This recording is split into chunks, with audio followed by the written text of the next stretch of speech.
Welcome, and again, thank you very much for joining this session. Looking forward to taking 20-25 minutes to take you through a presentation. And if you have any questions and answers, hopefully we can get to those at the end. So the topics that I would like to cover today, starting off with a look at real-time and really the definition of real-time. And then how do we apply that? How do we make that kind of technology work in the Adams product? Then in the third section, to look at why we have made Adams be able to perform in the real-time domain.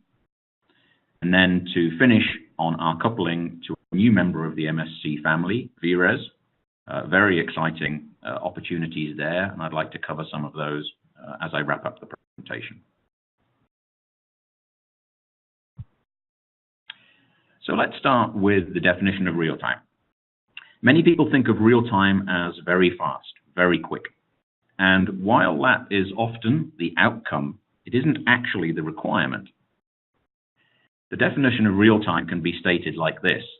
A real-time program must guarantee a response within specified time constraints or deadlines.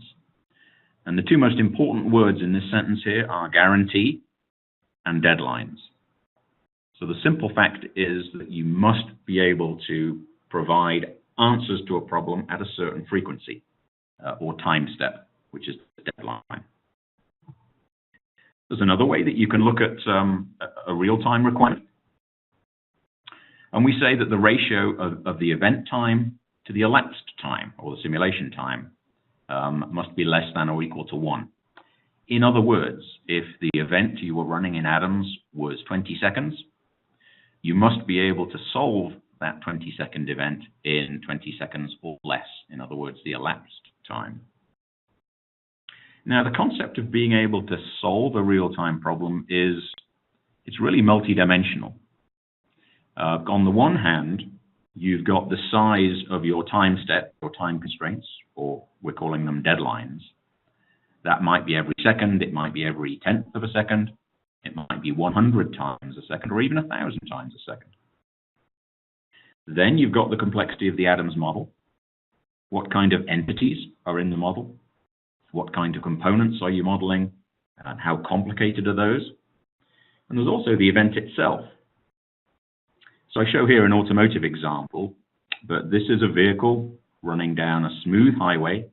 It's running in a straight line. There's no steering input. There's no accelerating. There's no brake. And the road surface is very, very smooth. That's one kind of event. If we took the same vehicle and put it on this very rough road, now all of a sudden you have much more suspension input. Depending on the speed of the vehicle, this could be high frequency. You might be steering to avoid obstacles. You might be suddenly braking because you see a large pothole just coming in front of the vehicle. And so this event here is actually quite a different set of calculations to the event over here. So as I say, between time step, model complexity, and the event definition itself, there's quite a lot that goes into the ability to be able to run problems in real time. And then, of course, the reverse is true. If we cannot meet these deadlines, then the real-time processing fails. And in many cases, it literally is black or white. You can either do it or you can't. There's no excuses. There is such a concept as soft real-time, but we won't get into that for the time being. The thing is, we must be able to solve the Adams problem at the specified deadline in order to meet the requirements of real-time. It's very clear, very clear. So let's look at an analogy to this. Let's move away from the kind of engineering world and think about something we can all relate to. So the system I've chosen here is music. And we have a conductor.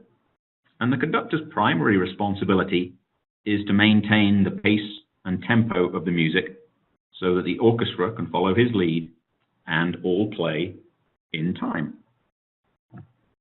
Now, in this case, of course, the composer has been good enough to define some kind of time or speed of the music. Here we see it's 3/4. Of course, it could be fast or it could be slow. But whatever that time is, Think of the conductor as being the clock. He's the one moving the baton, and he is keeping time, fast or slow. And then in terms of the members of the orchestra, it's their responsibility to play the notes in that given time constraint. So that's the deadlines. The deadlines are being set by the conductor. Each member of the orchestra must play their notes in a given time. And I think you can imagine, if they do that, hopefully, definition of success, very harmonious sounding music. Equally, you can imagine that if they don't do that, and they all play to their own time, the result would be a failure and just a terrible sounding piece of music. So hopefully that puts the concept of real time into some context there. So how do we make Adams real time work? Now that we've defined what it is, how do we meet that definition? If we take a step back to think about how Adams has always been run over the last, 3 decades or so, the traditional approach is that we would use a variable step integrator, gstiff or HHT, and that integrator would adjust the step size, the order of the integrator perhaps, and also the number of iterations. And that was all driven by an error control. So the tighter you made your error control, the more, let's say, accurate, the more time the integrator would take to achieve an appropriate result. And the objective quite clearly here was accuracy, which was all defined by how tight you make the error tolerance or error control on the integrator. That's fine for accuracy, but of course, if we have this variable step, we've just talked about the absolute firm requirement to meet deadlines. So a variable step is no good.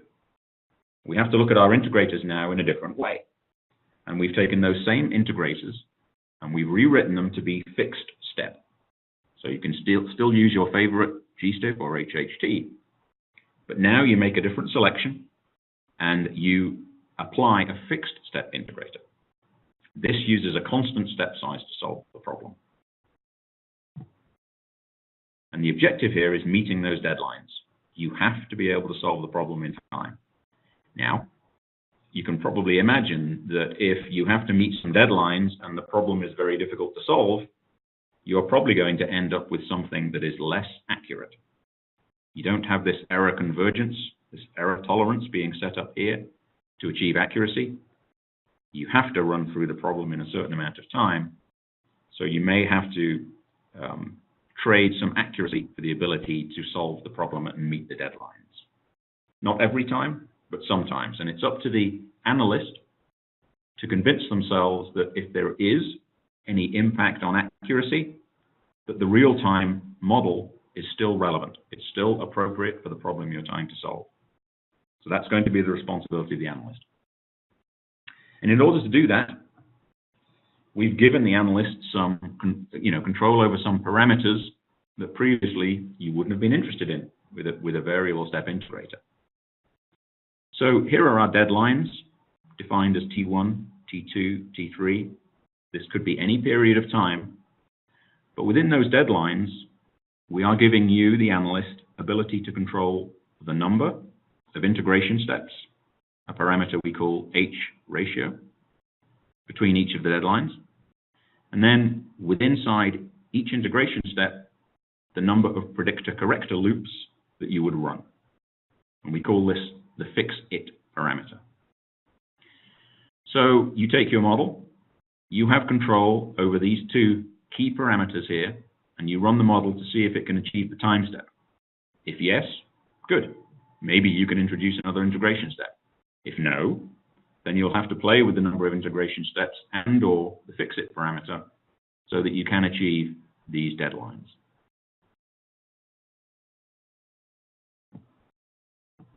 Okay, so that's how we do it.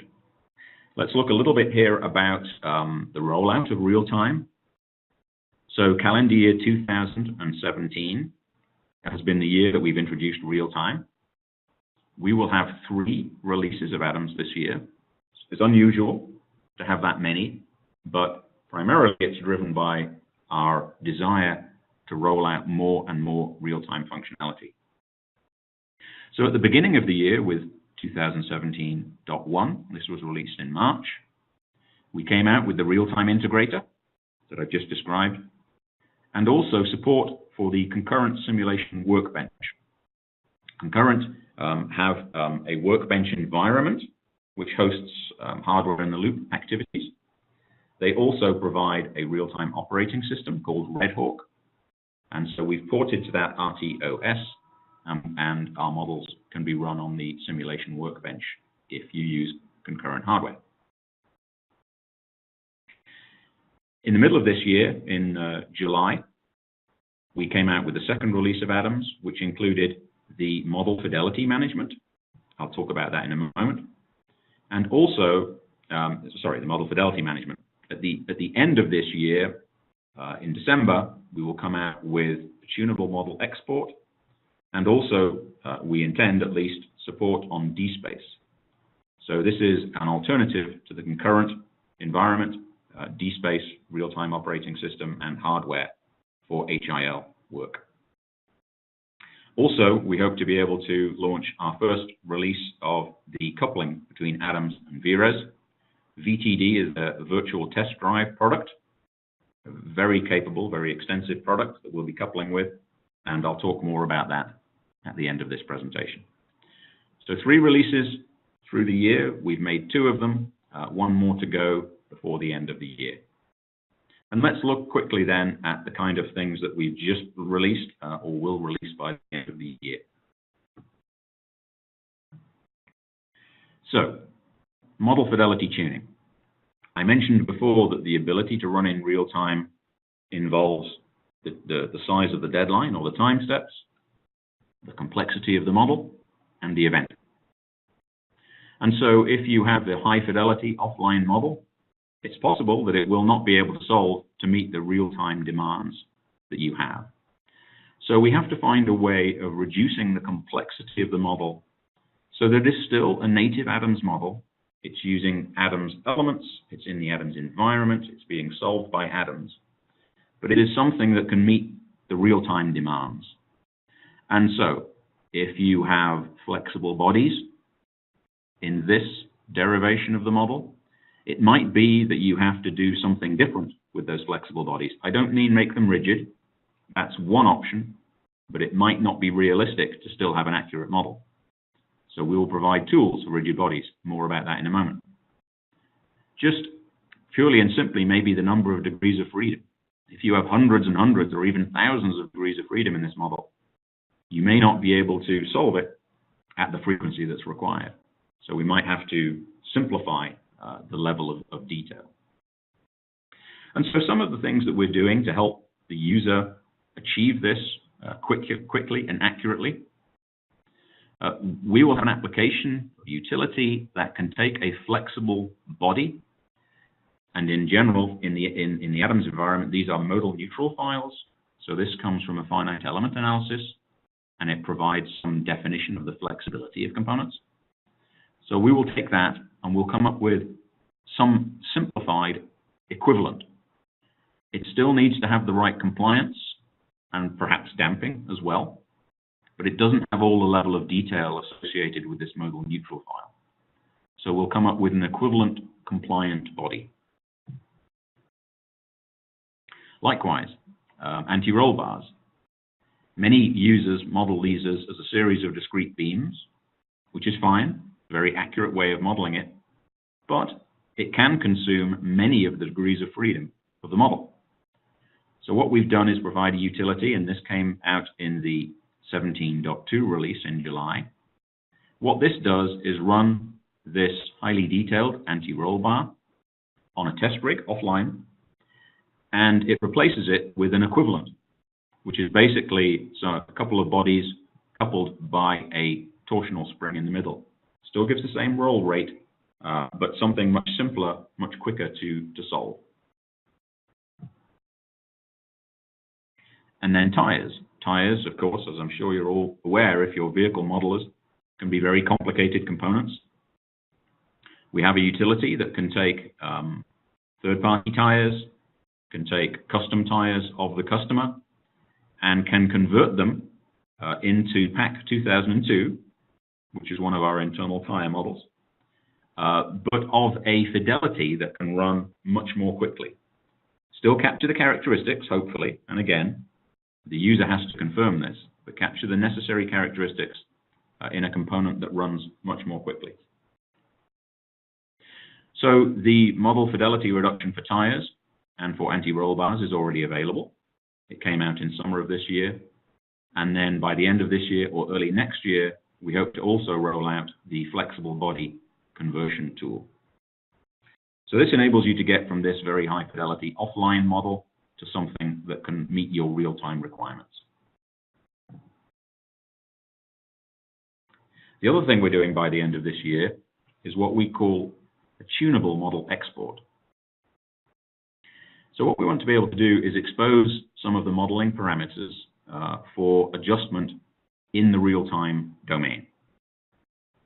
And what we're doing with Adams real-time is we actually export the Adams model as an FMU, a functional mock-up unit. So this is a component that's produced by the FMI, functional mock-up interchange. That's an open standard, being very popular around the world now for a number of years. So this FMI standard produces the functional mock-up unit. And the Adams analyst, at his or her discretion, here we have the controls plant export, which is what you use to write the FMU. We have this new functionality here called expose parameters. So the analyst can click on that. What it basically does is open up another dialog box which says, what parameters do you want to expose? And then when you export this FMU, it actually becomes an FMU with, I put here on these little control knobs. But basically, it gives the user of the FMU the ability to adjust some parameters of the model. Those parameters might be hard points, they might be spring characteristics or bushings, the splines to define bushing characteristics. They may even be something like payload. So if you have a vehicle where you want to look at the effect on vehicle dynamics of having a high C of G payload or moving it further rearward in the vehicle or further forward, you could also parameterize that model component in that way. So we're very excited about this, exporting parameterized FMUs, because the user, the consumer of this FMU, at that point does not have to be an Adams expert. It might be somebody in your test group or in your controls group, doesn't use Adams, doesn't want to have to go back to the Adams analyst to modify some parameter. But now you, as the Adams analyst, can provide an adjustable, if you like, a parameterized FMU to your customers. And they can adjust those values in their own domains. So very exciting now.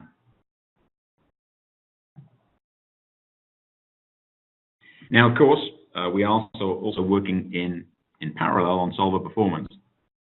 And the benefits of the work we're doing here is not just for the real-time consumer. Yes, we're making more and more models run in real time, and we'll continue to do that for a long time. But what we're doing here with the majority of our solver work is going to benefit every user. Whether you simply want your model to run more quickly, maybe you want to do design of experiment studies, and it is important for you to be able to consume more models and do more variation studies. Everything we've been doing is also going to benefit all of the Adams users. So this year alone, we've released the improved control signals management to speed up the communication between the controls module and the model, improved parallelization, and more efficient equations of motion computation. Just between releases 17.1 and 17.2, which were this year, we have seen models that are capable of running up to 35% faster. Of course, that's not for every single model, but we can see that level of improvement in speed just between two successive releases. So the exciting thing here is that every user is going to benefit from the work we've been doing to speed up models to run in real time.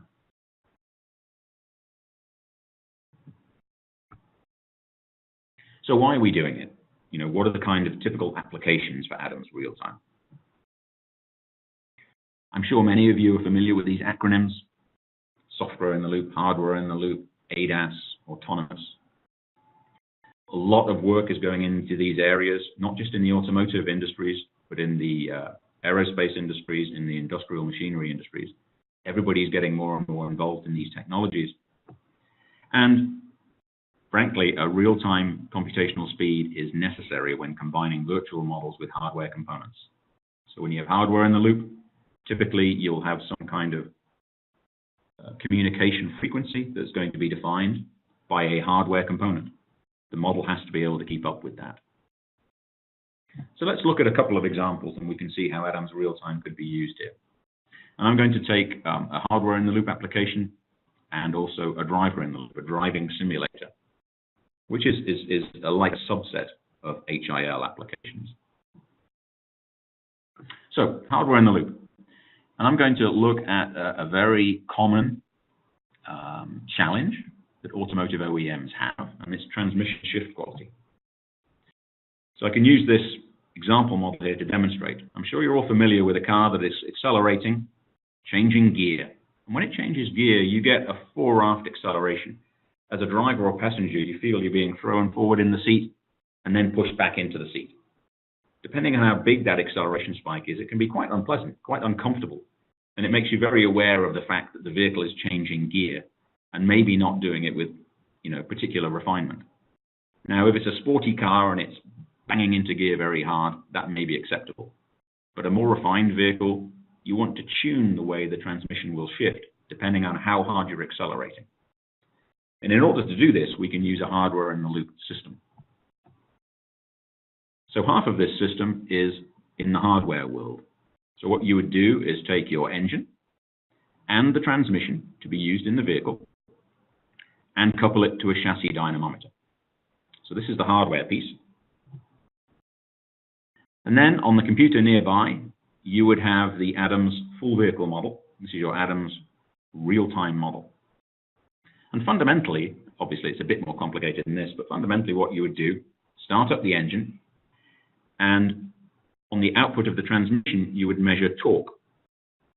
That torque is then fed into your Adams real-time model, and given an input signal, the Adams model can then react.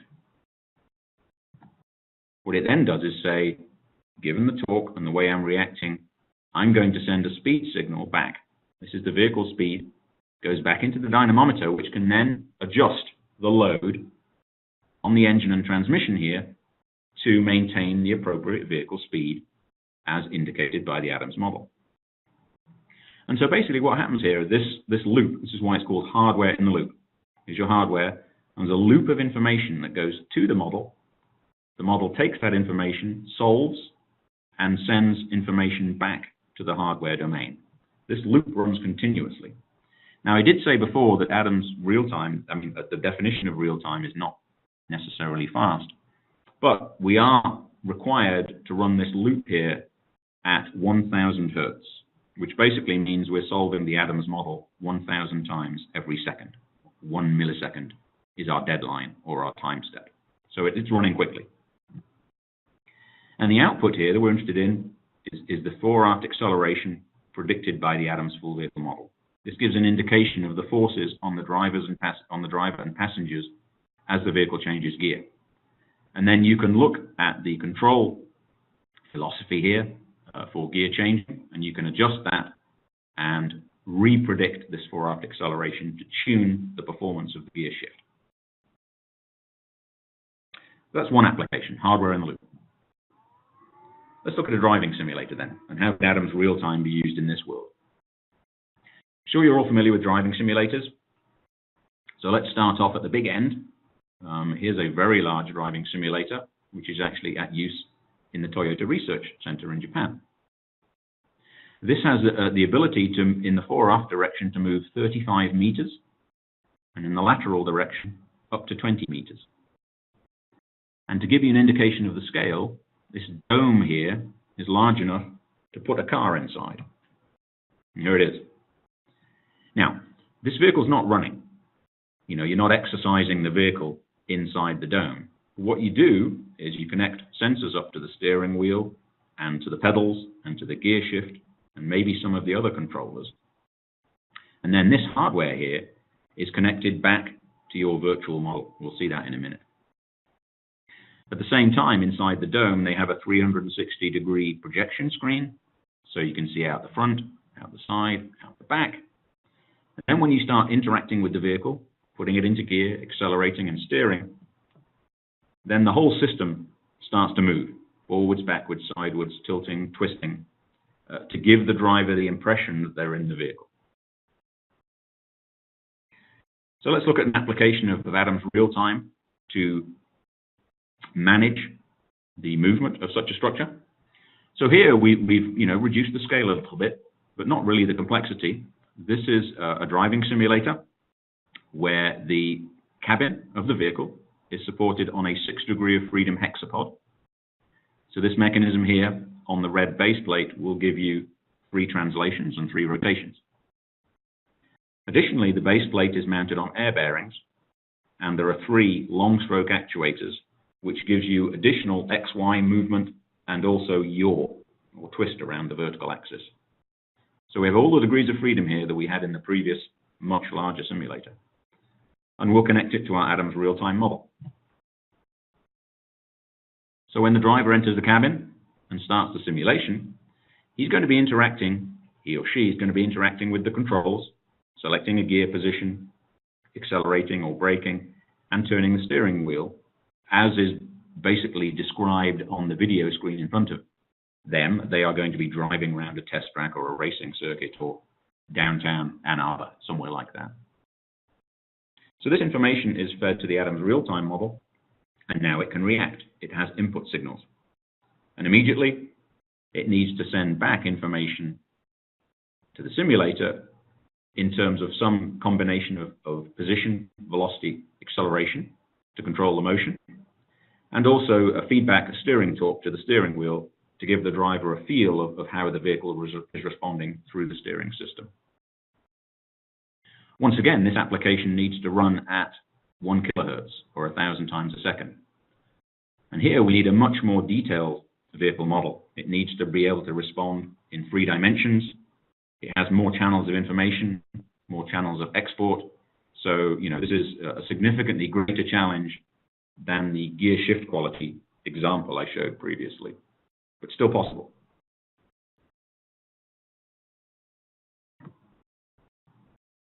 So finally then, I'd just like to wrap up the presentation here with example of Adam's coupling with VRES.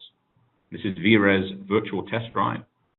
So here through the windscreen, we can see the world of VRES. This is the virtual environment of roads, objects at the side of the roads, even animals, other vehicle users, of course. And VRES has the ability to build roads, define scenarios, bring in other actors on the stage. And then we can couple the vehicle dynamics model of VRES with the Adam's real-time model so that we get a more accurate representation of how the vehicle behaves, especially with some of the evasive maneuvers. So here we're on a low mu surface. Can the vehicle get round the corner? We've looped back, but here again, we've got wet conditions. So the surface friction is going to be different. We've got different lighting conditions. And then virtual test drive also includes a suite of sensors. And so we could put cameras, radar, LiDAR on the Adams vehicle to monitor other traffic, and also to monitor the infrastructure, to look at the road signs, to look at the traffic lights, and to look at things like this pedestrian crossing, and identify when somebody is suddenly about to walk out in front of the vehicle. So VRES, as I mentioned, is the latest member of the MSC family. The acquisition happened earlier this year. And so there's tremendous potential here. Adam's real-time came along at it was great timing to be able to have real-time, and now with the VRES virtual environment, be able to couple and use that tool as visualization, but also to bring the rest of the environment toward the vehicle is very exciting indeed. Okay, I think I went maybe a couple of minutes longer than I expected, but that was all I had to say today. So thank you very much for listening. I hope you found it interesting.